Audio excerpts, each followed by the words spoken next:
মৎস্য ভবন এলাকায় ৫ দফা দাবি নিয়ে জামাত ইসলাম সহ ৮টি রাজনৈতিক দল এই মুহূর্তে দেখতে পাচ্ছেন যে পুলিশের মুখোমুখি অবস্থান করছেন তারা।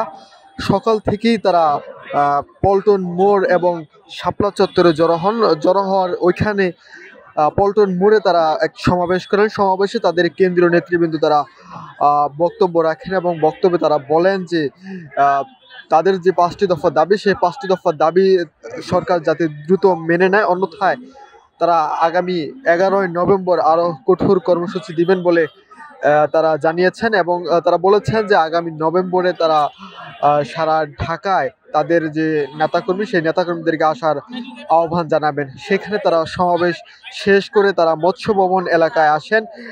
তারা মৎস্য ভবন এলাকায় আসার সময় তারা নানা স্লোগান দেন। তাদের যে দাবি, সেই দাবি নিয়ে তারা স্লোগান দেন। আমরা দেখেছি যে গণভোট স্লোগানে তারা এই মৎস্য ভবন এলাকায় আসেন এবং মৎস্য ভবন এলাকায় তারা পুলিশের বাধার সম্মুখীন হন। এখানে তাদের প্রধান উপদেষ্টা বরাবর স্মারকলিপি দেওয়ার জন্য যমুনা অভিমুখে তারা যাবেন।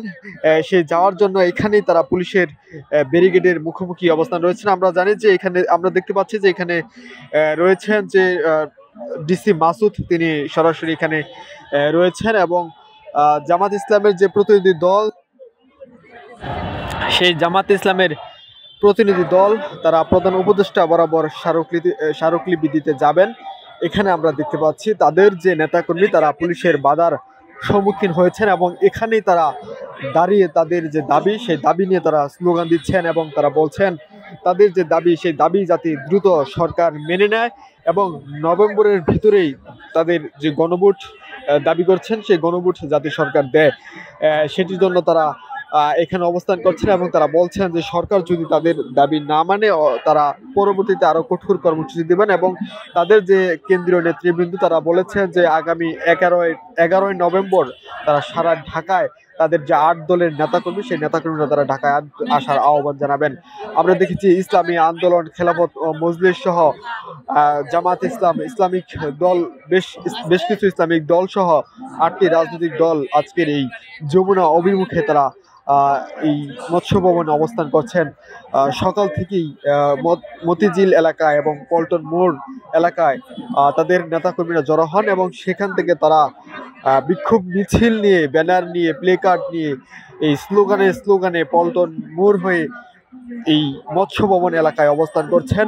এই প্রধান উপদেষ্টার বাসভবনে তারা স্মারকলিপি দেওয়ার জন্য তাদের যে প্রতিনিধি দল, সেই প্রতিনিধি দল গিয়েছেন এবং এখানে তারা অবস্থান পুলিশের বাধার সম্মুখীন হয়েছেন। আমরা দেখেছি অসংখ্য আইন শৃঙ্খলা বাহিনী এই জায়গাটিতে সচেতন অবস্থায় রয়েছে যাতে এই সমাবেশকে ঘিরে কোনো বিশৃঙ্খলা সৃষ্টি না হয়। এই এলাকায় তারা খুব সচেতন অবস্থায় রয়েছেন এবং তাদের যে প্রয়োজনীয় জিনিস, সেই জিনিস নিয়ে জল কামান এবং তাদের যে প্রয়োজনীয় জিনিস থাকে সেগুলো নিয়ে তারা এই মৎস্য ভবন এলাকায় অবস্থান করছেন। আমরা দেখতে পাচ্ছি যে আশেপাশে আইন শৃঙ্খলা বাহিনী তারা সচেতন অবস্থায় রয়েছেন এবং এখানে ব্যারিকেড দিয়ে রেখেছেন যাতে করে যমুনা অভিমুখে কেউ না যেতে পারে, ওই এলাকায় যাতে কেউ বিশৃঙ্খলা সৃষ্টি না করে সেটির জন্য পুলিশ সতর্ক অবস্থান রয়েছে। এই